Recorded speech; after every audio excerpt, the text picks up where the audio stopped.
Voilà, donc on est de retour pour la suite. Oui, en parlant de l'accusation qui s'appuie essentiellement sur 2 points. Ton profil de kidnappeur et le cahier de brouillon.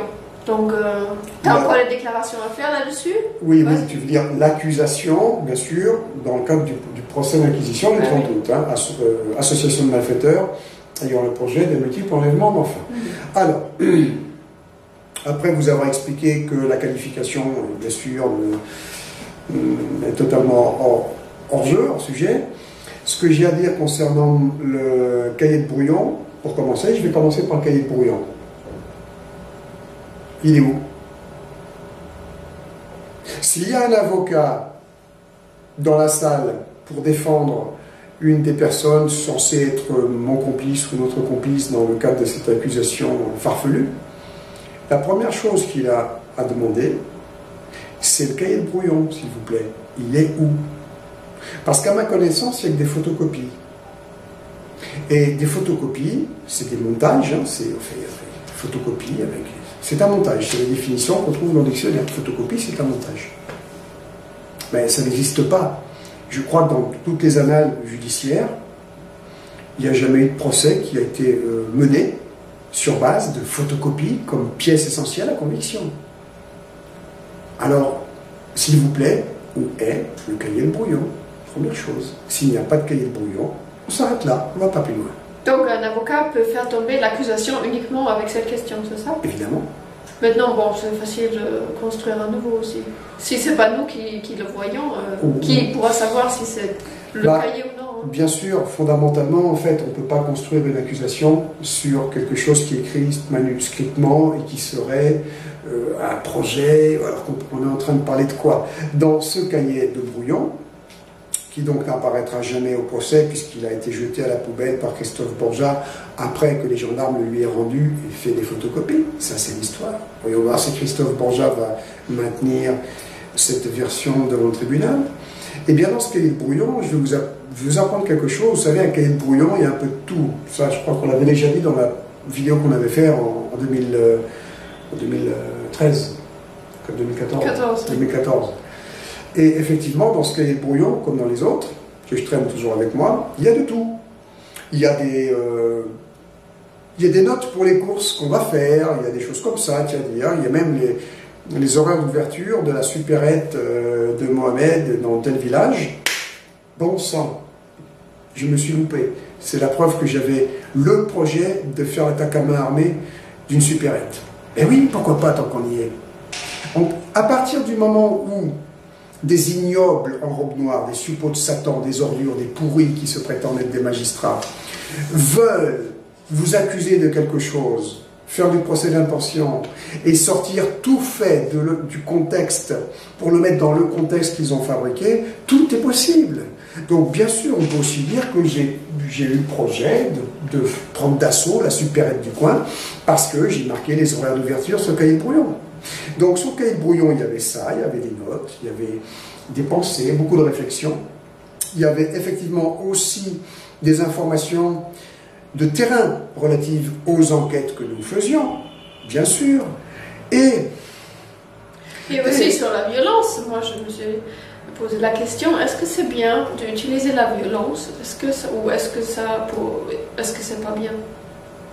Et d'ailleurs, c'est une des questions fondamentales. Hein. C'est une question fondamentale là, que tu soulèves, pour laquelle d'ailleurs tu avais été bien cuisiné par les ordures de on ne peut de pas gendarmes, avoir de réflexion. Hein. Enfin, de pseudo-gendarmes, je ne me rappelle même plus son nom, hein.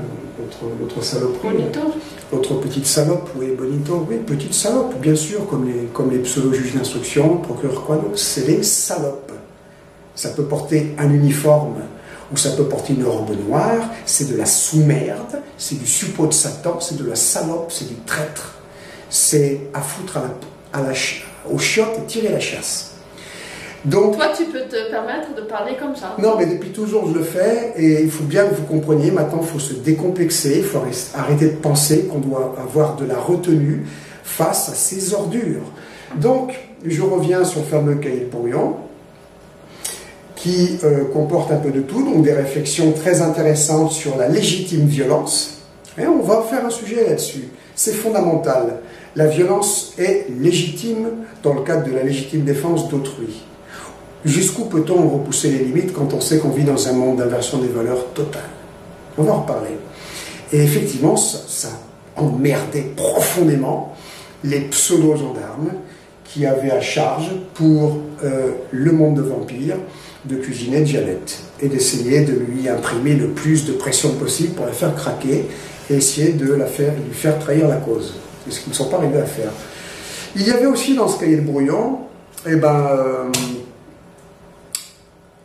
des notes, je rigole parce que c'est très drôle, concernant un roman noir que j'ai toujours pas fini d'ailleurs d'écrire, qui met en scène un personnage, donc encore plus timbré que je ne suis moi, qui lui passe vraiment à l'action, d'où aussi des réflexions sur la légitime violence, à l'action radicale avec des flots d'hémoglobine à toutes les pages.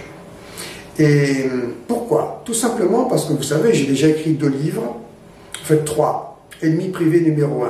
On va en reparler parce que ça c'était depuis mes débuts de gendarme, avec toute ma vie privée et tous les déboires que j'ai eus avant la suite, qui est donc le livre Le piège malgache, où j'explique ce qui s'est passé à Madagascar avec cette histoire d'enlèvement, qui était un piège tendu par le réseau maçonnique de l'île de la Réunion. J'explique tout ça dans ce livre.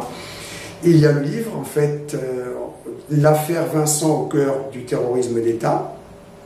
Et il y a le livre Justice pour enfants violés, le protocole des ignobles en robe noire. Alors, la particularité de ces livres, je crois que on ne peut trouver pour le moment sur Internet que l'affaire Vincent au cœur du terrorisme et l'État et Justice pour enfants violés, le protocole des ignobles en robe noire. Mais pourquoi on peut les trouver que sur Internet?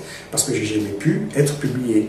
Pourquoi je n'ai jamais pu être publié? Parce que tout ce que je révèle n'est pas acceptable dans ce monde presque parfait qu'on nous vend.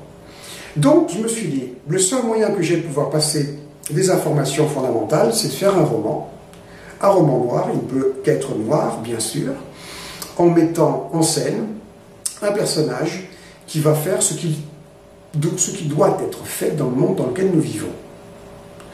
Et ce projet, voilà, mon vrai projet dans le cahier de brouillon, mon dépôt, il est d'écrire ce roman noir. J'ai plusieurs projets de ce type, et là, effectivement, j'ai pas mal de paragraphes qui concernent des réflexions pour la rédaction de ce roman noir.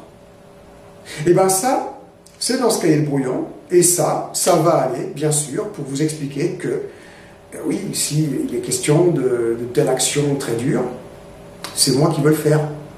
Mais, vous savez, on en revient maintenant aux règles... Comme si tu voulais mettre des bombes dans la maison de Kaleo. Par exemple, des 3 enfants de Sandrine Gachalois. Ou aller avec une gilette bombe dans une réunion du groupe de Bilderberg, ce qui est d'ailleurs une très bonne idée, c'est quelque chose qui serait à faire, mais que je ne ferai pas parce que je pense qu'il faut avoir des impacts tout au long de sa vie jusqu'à sa mort. Mais bien sûr, il y a tout un tas de bonnes idées comme ça. Pourquoi dans ce cahier de brouillon, on retrouve un champ avec des pics et des têtes d'ignobles en robe noire, de pseudo-magistrats plantés au bout de ces pics, et tout un tas de choses de ce genre, vous voyez, c'est très joyeux, c'est très croustillant. Et je suis étonné d'ailleurs que... Enfin, je pense qu'ils vont, dans ce procès d'inquisition, aller beaucoup plus loin. Et la petite difficulté maintenant, la petite cerise sur le gâteau que j'apporte, c'est qu'ils vont devoir vous expliquer que non, il n'y avait pas de roman noir en projet, et que tout ce qu'ils vont vous déballer n'a rien à voir là-dedans. Mais je vais encore revenir sur le droit, s'il vous plaît. Est-ce que c'est aux accusés de démontrer qu'ils sont coupables ou qu'ils ne sont pas coupables? Ou est-ce que c'est à l'accusation de démontrer leur culpabilité? Et là encore, il y a un avocat dans la salle, arrêt des jeux. Donc, vous avez compris comment fonctionne... Un bon avocat, tu veux dire? Non, même un avocat qui sort d'école. C'est à l'accusation de prouver la culpabilité. C'est pas en disant « Oui, c'est comme ça » et en le prenant à l'autorité, là on prouve rien du tout. Donc moi je vous dis que dans ce cahier de brouillon, il y a beaucoup de choses qui ont été écrites dans le cadre d'un roman noir de fiction que je voulais écrire et que j'ai toujours en projet d'écrire, et je vous demande s'il vous plaît, comment est-ce que l'accusation peut vous dire « Non, c'est pas vrai ». Voilà, c'est tout. Donc, le cahier de brouillon, maintenant, qui n'existe pas, avec cette histoire de roman, je vous dirais que de toute façon, je m'en fous, ça ne rentre toujours pas dans quel cadre judiciaire que ce soit, puisque mon vrai projet fondamental, à part cette histoire de roman noir, je reviens dessus, il est de me mettre le plus souvent possible en situation d'avoir à intervenir dans des cas de crimes flagrants pour y mettre fin. Nous sommes d'accord? Voilà. Et donc, aux ignobles en robe noire, de vous expliquer que ça, c'est l'élément moral criminel. Hein, parce que pour constituer une infraction, que ce soit une contravention, un délit ou un crime, il faut réunir 3 éléments qui sont l'élément légal, l'infraction doit être prévue. Alors oui, il est prévu que le kidnapping d'enfants, l'élément matériel, c'est quoi? Mais l'élément matériel, là, c'est c'est le cahier de brouillon. Je viens d'en parler, c'est un peu léger comme élément matériel. Et l'élément moral, maintenant, c'est quoi? Oui, c'est un projet criminel, parce qu'il veut enlever des enfants. Mais pourquoi faire? Pour les remettre à leur maman protectrice. Mais pourquoi? Parce qu'il y aurait une suspicion de viol, enfin lui, dans sa tête de fou, il s'imagine que... Mais non, il y a comme élément matériel de vouloir, d'élément moral, je répète, se mettre en situation d'intervenir en cas de crime flagrant, vérifié. Ok, arrêt des jeux. Voilà, maintenant je pense que j'ai fini avec le cahier de brouillon. C'était quoi ta seconde question? Oui, ton profil de kidnappeur. Oh là là. T'as tout un profil, hein? J'ai tout un profil, tout un passé. Je pense que là encore, avec les manipulations, il y a beaucoup de choses qui vont remonter à la surface. Il faudra revenir à l'histoire du premier livre que j'ai écrit, Ennemi privé numéro 1. Il faudra peut-être que je publie très vite sur Internet. Et ouais, parce que vous savez, le justicier qu'on roule dans la boue, qu'on ridiculise, le Zorro, etc. Vous savez l'histoire du Zorro, là, Zorro blanc. Je me suis jamais voulu me faire appeler Zorro ou quoi que ce soit de ce genre. Ce sont les suppôts de Satan, les sous-merdes, là, les crapules, les ordures en robe noire ou robe de cérémonie, qui ont essayé de se foutre de ma gueule parce qu'à certains moments, j'ai simplement mené des actions justes dans le cadre de la loi, à contre-courant de cette imposture généralisée. C'est tout. Mais c'est gentil qu'ils disent Zorro blanc. Oui, mais c'est une façon, si tu veux, toujours d'essayer... Alors, ils ne savent pas sur quel pied danser en fonction de mon profil. Parce qu'ils veulent à la fois me diaboliser, dire je suis un fou dangereux, et en même temps, ils veulent me ridiculiser. Et là, ils ont un bon public. Puis, comme je l'ai expliqué tout à l'heure, il y a tellement de gens qui ne veulent pas que je puisse m'exprimer sur ce que doit faire un être humain dans un tel contexte. Parce que ça met en contraste, en exergue leur médiocrité crasse. Donc effectivement, les gens qui veulent me ridiculiser, il y a beaucoup d'échos, il n'y a pas de problème. Et donc, le monde des ignobles en robe noire ne sait pas sur quel pied danser avec l'imposture de la presse. S'il faut me diaboliser, je suis un fou dangereux, ou me ridiculiser totalement, donc je suis quelqu'un qui se prend pour Zorro. Je ne me prends pour rien du tout. Je suis un être humain de conscience, qui a décidé de mettre sa vie en jeu, c'est mon choix, voilà, pour lutter contre les forces du mal qui contrôlent totalement le monde dans lequel on vit et le plan matériel dans lequel nous sommes piégés. Voilà, c'est tout. Mais c'est dangereux, comme l'affaire Madagascar, quelqu'un qui va aller chercher les enfants, même si c'était encore en version des valeurs, oui. Et présenté comme kidnapping. Hein? Oui, encore, alors, voilà, donc mon profil... Il y a 3 affaires fondamentales, 3 affaires clés qui vont bien sûr être servies et déformées. C'est l'histoire de Madagascar, où là, je serais passé à l'acte pour faire un kidnapping, mais Madagascar, j'ai été mis sur une affaire par quelqu'un que je pensais être un ami, pas une femme, hein, un homme, un ami, qui m'a dit « j'ai un gros problème avec ma petite amie, qui est une maman, qui s'est fait kidnapper ses enfants par un notable de Madagascar, un mafieux très dangereux, qui donc a profité de moments de vacances où il a pu récupérer les enfants pour les séquestrer, alors qu'il y a des décisions de justice qui donnent la garde des enfants à cette femme. Et le seul moyen que cette femme récupère ses enfants est que quelqu'un ait le courage d'aller les chercher. Ce qui rentre dans le cadre de la loi, puisque les enfants et la maman étaient franco-malgaches et que ce problème de séquestration par un mafieux malgache concernait donc le ministère des Affaires étrangères avec l'autre saloperie de Villepin, qui évidemment voulait strictement rien entendre. Donc moi j'y suis allé, j'ai récupéré les enfants, sans violence, enfin les enfants je les ai convaincus de me suivre sans aucune violence, et effectivement je suis tombé dans le piège fondamental final, un jour et une nuit plus tard, et d'ailleurs c'est pour ça que cette affaire a été médiatisée, parce que le seul moyen que j'ai trouvé pour survivre à ce piège où je devais être tué, c'était de prévenir la presse et de faire exploser l'affaire. Et ça a fonctionné, je suis revenu vivant de cette histoire. En fait, toute l'histoire a été un piège pour te... Je reviendrai là-dessus plus tard, parce que je pense qu'ils vont vouloir en parler pour essayer de m'enfoncer. Ce que je veux dire, c'est que dans ce cadre-là, quand on vous dit kidnapping, ben non, encore une fois, manque de peau. C'est la partie adverse qui avait kidnappé, séquestré des enfants. Et la personne qui devait les récupérer en avait la garde légale de par la juridiction de Madagascar et de France. Et donc ça ne pouvait en aucun cas être un kidnapping, parce que pour que ce soit un kidnapping ou un enlèvement d'enfants, encore une fois, il faut l'élément légal et il faut l'élément moral. Donc l'élément moral, qui a la garde, qui a séquestré les enfants, et l'élément moral, pour quelle raison est-ce que moi je fais une action qui consiste à récupérer les enfants et les rendre à la main? Oui, il y a une autre affaire maintenant aussi qui va joindre à la liste de tes kidnappings, oui. Je pense, puisqu'ils ont fait un reportage de M6 là dernièrement, en juin justement, juste avant le procès, ils ont mélangé la disparition de cet enfant avec le cahier de brouillon. Il y avait une page du cahier, nous on ne sait pas ce que ça a à voir là. De quoi tu parles? Du reportage du M6. Oui, ok, on va en parler, c'est important. Et l'enfant qui a disparu, excuse-moi, je ne te suis pas. Donc, c'est connecté à toi? Mais de quoi? Quel enfant tu parles? Je parle de l'affaire Priscilla. Ah, ok. L'enfant Camille. Oui, oui, autant pour moi. Oui, oui, oui, oui. Donc, je pense que cette histoire-là va joindre à la liste des kidnappings. Maintenant, il faut peut-être expliquer au public que... Tout à fait. Nous, on connaît l'enfant et la mère. Oui. Mais bon, oui, ça oui. Alors, ça n'a rien à voir avec un kidnapping. Comme toujours, d'ailleurs. Ce qu'il faut dire concernant, déjà, le reportage d'M6 en question, on va vous mettre le lien, il faut absolument que vous le voyez, vous allez tout comprendre. Je vais juste faire un aparté, un petit rappel sur l'article 6 de la Convention européenne des droits de l'homme et de la Charte des libertés fondamentales qui concerne le respect de la présomption d'innocence.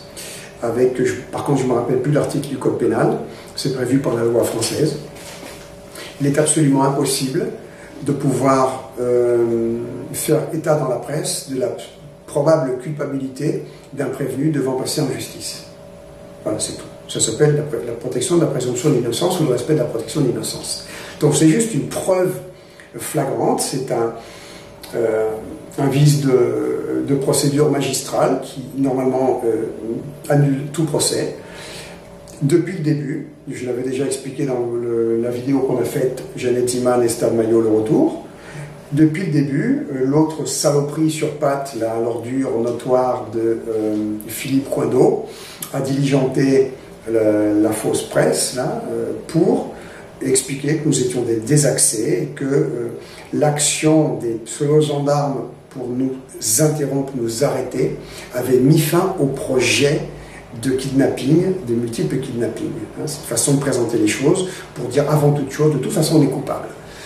Et donc il y avait une avalanche, quand elle était en prison, d'articles de ce genre, diligentés par Coindot. Il faut savoir qu'avant de convaincre le papa Caluot là, de se présenter comme une victime, c'était le pseudo-procureur Philippe Coindot qui avait lancé l'accusation, qu'il avait mise en forme. Hein, c'est important. Donc l'accusation, c'est le ministère public. Et c'est lui qui était derrière et qui a même fait des déclarations dans la presse pour attester de notre culpabilité avant toute idée de projection de date de quelque procès que ce soit. Et ça, c'est une violation flagrante des droits à la défense, des droits à un procès juste et équitable et du respect de la présomption d'innocence. Y a-t-il un avocat dans la salle? Bon, M6, c'est la cerise sur le gâteau. Moins de 2 mois avant la date du procès, vous avez M6 qui sort un reportage magnifique qui met en scène un papa éploré. Vous savez, celui qui aime bien prendre des photos de son bébé avec les jambes écartées, avec des gros plans, des séries de photos. Et là, je veux encore que le reporter de M6, ce pseudo-reporter, nous explique si pour lui aussi, des séries de photos, que moi j'appelle de la pornographie infantile, si pour lui c'est de l'art, si pour lui ce sont des matérialisations de quelques affections paternelles, non, pour moi c'est de la perversion pure et simple, et j'aimerais que l'on nous redise qu'est-ce que c'est pour vous la définition de la pornographie infantile ou de la pédopornographie. Donc le Chauvet qui est mis en scène comme un papa éploré par la bonne presse est une ordure de détraqué pervers qui voulait faire de sa petite fille une femme cosmique. Et vous savez ce que c'est qu'une femme cosmique pour ces gens-là dans ce milieu? Eh bien, c'est une grande nymphomane qu'on peut offrir en pâté, en partage à ses copains qui passent par là, ou qu'on peut amener dans des grandes soirées, etc. Je ne vous fais pas de dessin. Oui, c'est pas la peine de rentrer dans les détails, je pense juste que ça va certainement joindre à la liste de tes kidnappings, de mai peut-être aussi. Oui, mais c'est important de dire dans quel cadre le reportage d'M6 a été fait. Il faudrait que je le débunk, on n'a pas le temps de le faire ici, mais il y a quand même 2-3 points sur lesquels il faut revenir. Le papa éploré qui vous dit « Oh là là, la table à langer », oui, sur laquelle il faisait ces immondes séries de photos. Et est-ce que j'ai kidnappé Camille, la petite Camille? Bonne question, le profil du kidnappeur. Voilà, quelle est ta question? Voilà. Priscilla Majani, la maman de la petite Camille, avec la petite Camille, je l'ai rencontrée quand cette femme avait déjà pris la décision de prendre le maquis, de partir en clandestinité avec sa petite sous le bras, si je puis dire. Une femme de courage qui a sacrifié sa carrière d'officier ingénieur dans la marine, c'est pas rien, c'est pas une carrière de petit sous-officier de gendarmerie comme moi, une carrière d'officier ingénieur, il faut quand même y réfléchir, avec un poste pas des moindres, pour sauver sa fille du réseau. Et j'ai rencontré cette femme admirable et sa petite fille dans ce cadre, dans le maquis, parmi plusieurs affaires qui m'avaient été amenées pour pouvoir faire mon reportage, ma démonstration. Et donc je l'ai interviewé. Revoyez Janet Ziman et Stan Mayo le retour de cette vidéo. Vous allez voir les déclarations de l'ex-capitaine Priscilla Majani et même de la petite Camille qui explique que papa aimait bien lui mettre le zizi dans les fesses et lui faire aimer son zizi en faisant même un dessin. Et vous allez encore me dire, oui, non, mais ça prouve rien, les témoignages d'enfants, ça ne vaut rien, etc. Ben non, moi, quand je lis le code de procédure pénale et tout le fonctionnement judiciaire, on commence par écouter un témoin, surtout un témoin mineur, par essayer de décoder ce qu'il dit avec beaucoup de patience et par essayer de vérifier si, oui ou non, ce qu'il dit ne met pas effectivement en exergue la commission de crimes sexuels. Okay? Donc, vous allez voir les déclarations de cette petite fille de 5 ans, très spontanée quand elle m'explique tout ça. Vous allez voir aussi des séries de photos prises par le père, c'est attesté, prises par lui, où nous avons dû mettre du blanc partout, évidemment, puisque c'est des gros blancs sur les parties génitales d'un bébé. Vous allez comprendre de quoi il s'agit. Et vous allez surtout comprendre que je n'ai jamais pu kidnapper cet enfant, puisque la maman avait pris le maquis avec l'enfant, quand je les ai rencontrés, et que moi je suis simplement intervenu pour prendre les témoignages, vérifier l'affaire, traiter cette affaire. Et par contre, ce que je tiens à dire, oui c'est vrai, je les ai aidés à pouvoir dépasser le stade du maquis pour s'en sortir, pour ne plus être des proies faciles à récupérer. Bien sûr, je les ai aidés après, je les ai aidés, je revendique, il n'y a pas de souci. Ça, c'est quoi? C'est quoi comme crime? Oh, 10 ans de prison. Bon, j'en sais rien. Mais en tout cas, je n'ai pas kidnappé Camille. Ça, c'est une affaire claire et nette. Et je crois que... Oui, c'est un peu surréaliste, hein, quelque part, que Alain Chauvet, le père, il va encore vers la presse, malgré les photos quand même qui sont assez claires, que je trouve ça un peu surréaliste d'aller quand même en avant et communiquer comme quoi C'était un montage, hein, tous les dessins de l'enfant, etc. Un tel culot, un tel toupet, ça bluffe les masses. Et il faut savoir que ce genre de détraqués, de pervers, comment on les appelle, ce sont des pervers profonds. Comme les magistrats d'ailleurs, les ignorants. Ils ont le soutien du réseau. Hein, donc, déjà, ils ont le soutien total du réseau, c'est-à-dire des élites sociétales, entre guillemets. La presse. Et bien sûr, de la presse, et surtout, ils ont ce complexe, cette frustration, ce complexe de supériorité, où ils pensent qu'ils peuvent vraiment prendre les masses, le bétail, comme ils nous appellent, pour des dégénérés stupides qui ne comprennent rien, mais qu'il suffit d'y aller un peu à l'autorité, ce qui est très bluffant, pour convaincre tout le monde et semer le doute que « Ah mais non, mais ce gars, il a l'air sincère et tout. » Bah oui, mais c'est toutes les ordures qui se prétendent magistrats, les avocats, etc., les hommes politiques. Ils fonctionnent comme ça. Et puis ils rigolent bien derrière. Quand ils sodomisent des gosses dans leur soirée, ils rigolent bien de nos crédulités, de penser qu'on a affaire à des gens respectables. Et puis ils jouent de leur respectabilité, n'est-ce pas? Aussi le fait d'avoir une toque ridicule de magistrat ou un uniforme d'officier ou de sous-officier ou encore des galons de pilote de ligne, c'est ça qui doit nous mettre au-dessus de tout soupçon. Comme dans le procès Allègre, vous savez, où le magistrat Bourraguet, cette espèce de dégénéré à ultime stade, il avait été décrété par ses confrères magistrats en plein procès qu'il ne pouvait pas être mis en cause en fonction de sa fonction de magistrat. Et c'est comme ça que fonctionne donc l'état d'esprit de ces gens-là. Ils se mettent en scène avec cette respectabilité sociétale qui fait qu'on ne peut pas les soupçonner.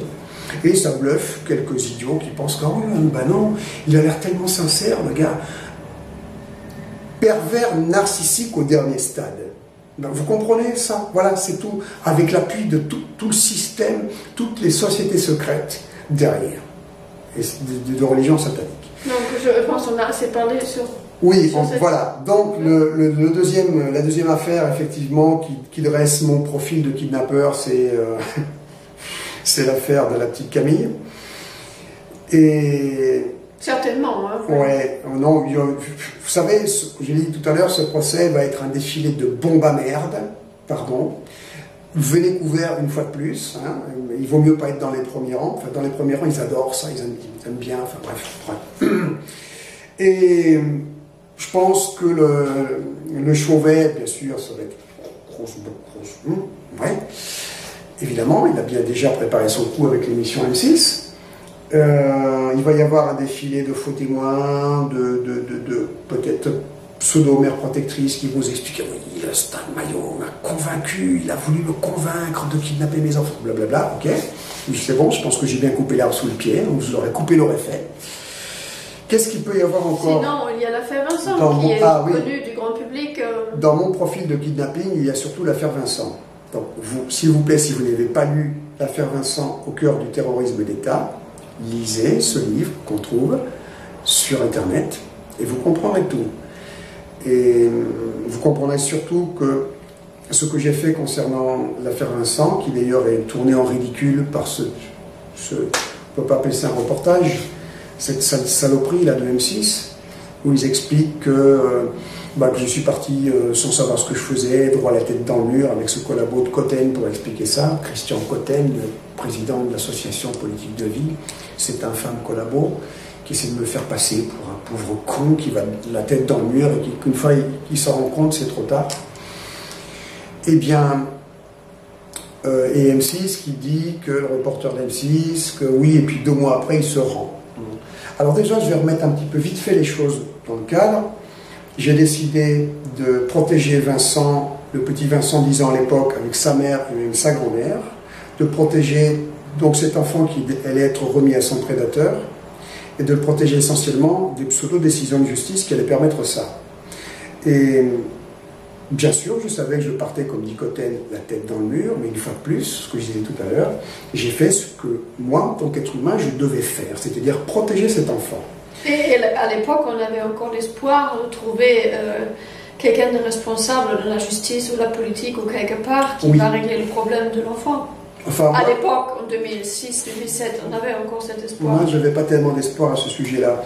Mais c'est pour ça qu'effectivement, je suis parti un peu la tête dans le mur. Et ce qui s'est passé vers la fin, là, quand l'autre chose, là, dit 2 mois plus tard, il s'est rendu, c'est que d'ailleurs, c'est plus de 2 mois après plusieurs mois en cavale, j'avais fini par me faire avoir une nouvelle fois par Christian Cotten, le président de l'association pour laquelle je travaillais initialement pour vérifier les dossiers et permettre qu'ils soient mis en ligne, qui semblait être revenu à de bons sentiments et dire d'accord, on va aider cet enfant, je vais trouver le moyen de l'héberger, on va tenir bon, on va faire de la communication, etc.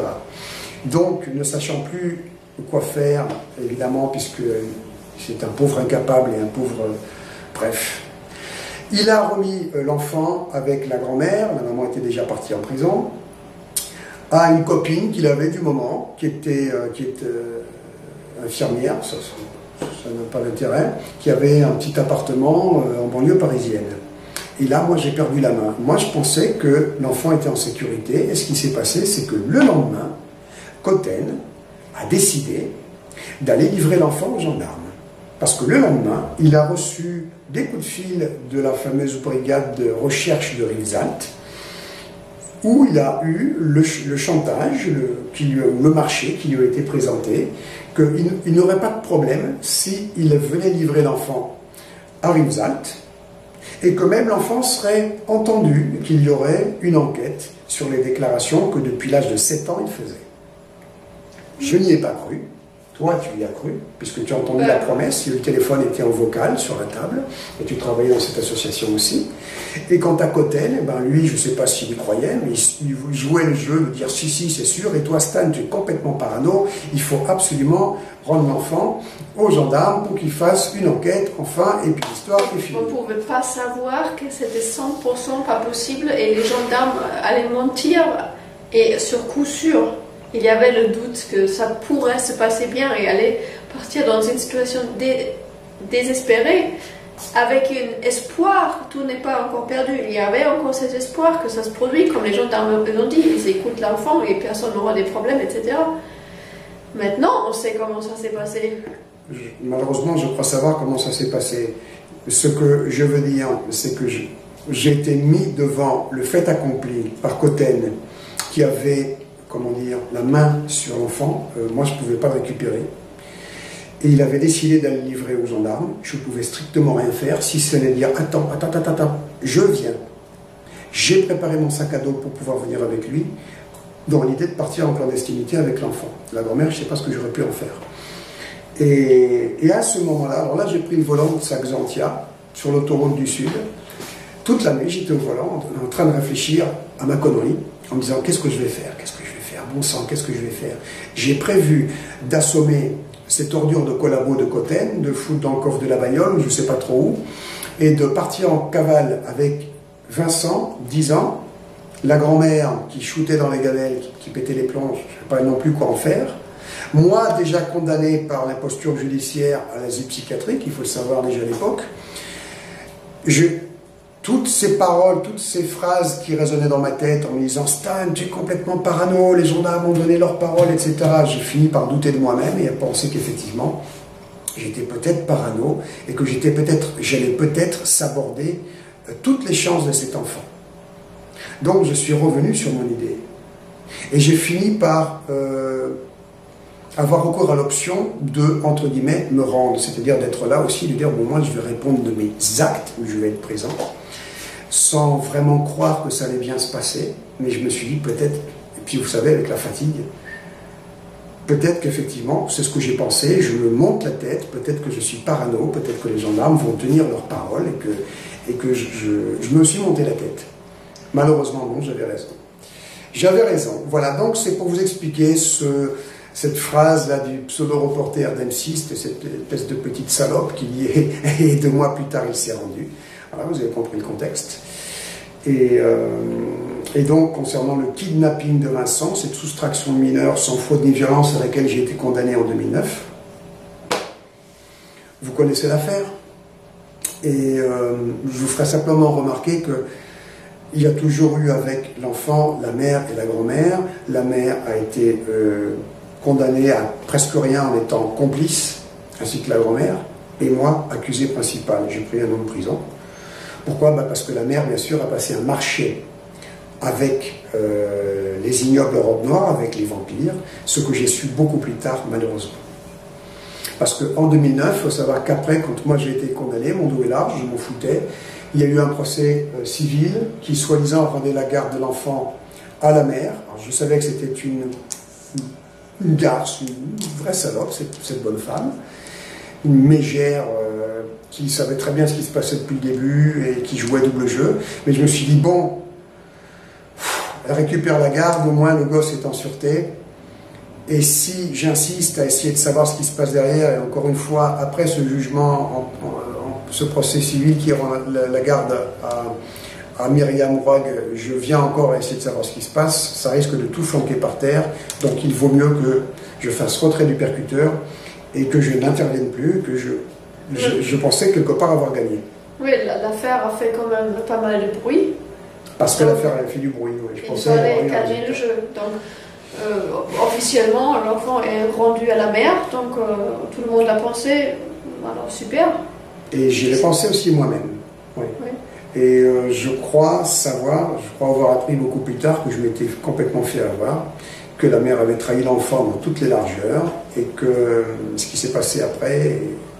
C'est les réseaux sataniques, hein. Il ne s'agit pas juste de pédophilie, c'est des réseaux sataniques qui torturent, qui font des abominations, vous n'avez pas idée.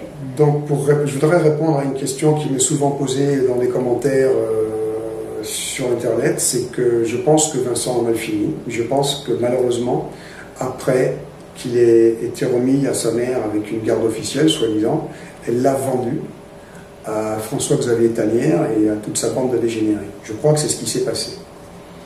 Et si c'est ce qui s'est passé, ça veut dire que depuis, donc, il avait 10 ans en 2006-2007, il avait donc 12 ans en 2009, quand je pensais que l'affaire avait été gagnée pour lui. Donc de 12 ans à l'âge adulte, il doit avoir quelque chose comme 22 ans maintenant, vous imaginez, passer entre les griffes de ce réseau en étant persuadé, à juste titre, qu'il n'y a plus aucun espoir. C'est comme ça qu'on fabrique des MK Ultra, c'est comme ça qu'on fabrique des témoins robotisés qui viennent. Par exemple, je fais une très bonne référence, l'affaire Kamal, Karim Kamal contre le réseau de Nice, où après que la petite Éléonore Kamal ait été kidnappée aux États-Unis par des barbouzes de notre pays, elle a été invitée sur le plateau de l'émission de Delarue à l'âge de 16 ans, donc après avoir bien été massacrée de la tête par toutes les tortures et les viols collectifs qui sont faits dans le cadre de ces réseaux de Nice. Et là, c'était le père qui voulait protéger. C'était le père, Karim Kamal, qui protégeait la petite fille contre la bonne femme qui s'était accoquinée avec un magistrat des réseaux de Nice et qui faisait tourner la gamine dans le réseau. Et le père avait pris la tangente avec la fille aux États-Unis où il avait eu l'asile politique. Voilà, en gros, l'affaire. Et là-dessus, la justice française avait délégué d'un femme barbouze pour aller kidnapper, là par contre c'est du vrai kidnapping, la petite aux États-Unis, la ramener dans le réseau de Nice, et quelques années plus tard, la faire témoigner avec l'émission de Delarue pour expliquer que le père était, je sais pas, détraqué, que la maman était très bien, et que tout se passait très très bien, et que, etc., etc. Tout ça pour vous indiquer que des années passées dans cette situation, ce qui est probablement le cas de la petite Léa dans l'affaire Sandrine Gachadois contre Calio, c'est qu'une enfant Et Vincent de 10-12 ans qui retombe entre les mains des prédateurs sans plus aucun espoir d'en être sorti, on en fait un MK Ultra, on en fait ce qu'on veut. On en fait un vampire, on en fait un témoin parfait, on en fait un tueur, on en fait une femme cosmique, on en fait absolument ce qu'on veut. Si je vous dis ça, c'est parce que dans le registre Bombe à merde, je pense que là aussi je peux avoir de sérieuses surprises.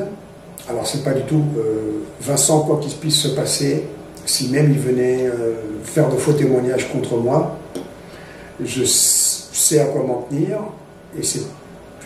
Quand je parle de Bombe à merde, je ne parle pas de Vincent, évidemment. On est préparé, nous. Hein. Mais je veux dire, je suis préparé à ce qu'un jeune MK Ultra vienne dire des choses abominables sur moi, parce que c'est comme ça que fonctionne l'imposture judiciaire des vampires. Alors j'espère juste que Vincent n'est pas devenu un vampire. Et voilà, c'était la petite parenthèse que j'avais à faire sur une de ces 3 affaires qui sert à construire mon profil de kidnappeur. Ou tout simplement pour bien vous rappeler que là encore, j'ai kidnapping, de quoi on parle. Et puis s'il vous plaît, encore une fois, où est l'élément moral pour constituer l'infraction? Voilà. J'ai fait le tour? Je pense. Ok. Donc, un petit mot de la fin. C'est un procès d'inquisition fait pour détruire un idéal, qui est celui que je porte malheureusement tout seul pour le moment, à un carrefour fatidique où maintenant c'est le monde du vampire qui va contrôler totalement l'humanité avec de nouvelles lois pour que tous les enfants deviennent des dégénérés et des prédateurs. Ce procès d'inquisition contre cet idéal de justice est fondamental pour eux à ce titre. Il s'inscrit donc dans les plans abjects de la révolution du genre pour le nouvel ordre mondial. Et il s'inscrit dans tous ces procès d'inquisition abjects qui ont lieu par milliers et par milliers dans toute la France pour briser des mères protectrices, des parents protecteurs et des enfants, je vous le rappelle. Et s'il y a encore des êtres humains parmi vous, je vous en prie, que cet infâme procès d'inquisition ne se passe pas dans la paix des vampires. Voilà ce que j'ai à vous dire. En comptant sur vous, mes chers amis, que ce message soit bien reçu. Et que ces sous-merdes en toque ridicule ne puissent pas vous faire baisser la tête et vous interdire de venir troubler leur paix. C'est bon? Je crois que j'ai rien à rajouter. C'est juste qu'il y a des personnes comme Sandrine Gachadois et Sylvie Perron qui seront à ce procès et qui auront besoin de votre aide, votre soutien. Oui. À 2 petits mots vite fait. Sylvie Perron m'a prêté son camping-car pour faire des enquêtes. Et vous pensez que je vais aller raconter à Sylvie Perron, tu sais, à travers mes enquêtes, j'ai l'idée de me mettre en situation de pouvoir intervenir en crime flagrant. Et qu'elle sera au fait de ce projet. Donc il est évident qu'elle n'a strictement rien à faire là. De même que Sandrine Gachadois n'a rien à faire là non plus, puisqu'elle n'était pas non plus au fait de mes intentions réelles. Je vais faire une vérification pour t'apporter des nouvelles de tes enfants. Mais tu sais, j'ai l'idée très très tordue d'essayer de me mettre en situation de pouvoir intervenir en crime flagrant. Voilà. Voilà, maintenant on a parlé même de ce que tu avais de très loin dans la tête quelque part. Ouais. Donc voilà le projet, Voilà. Si maintenant ça vous dit en prison, oh mon c'est Dieu, comme ça. il n'y a pas de problème. J'ai beaucoup d'autres projets, en fait j'ai beaucoup d'autres idées très farfelues en tête, beaucoup d'intentions. J'ai beaucoup de très bonnes intentions qui vont dans le cadre de la loi, de la morale, de la justice. Et si vous pensez qu'on est en bout de course, eh bien je vous dis que maintenant on va entendre parler de moi. Voilà, à bon entendeur, salut. Merci tout le monde. Merci mes amis d'être là à ce procès d'inquisition.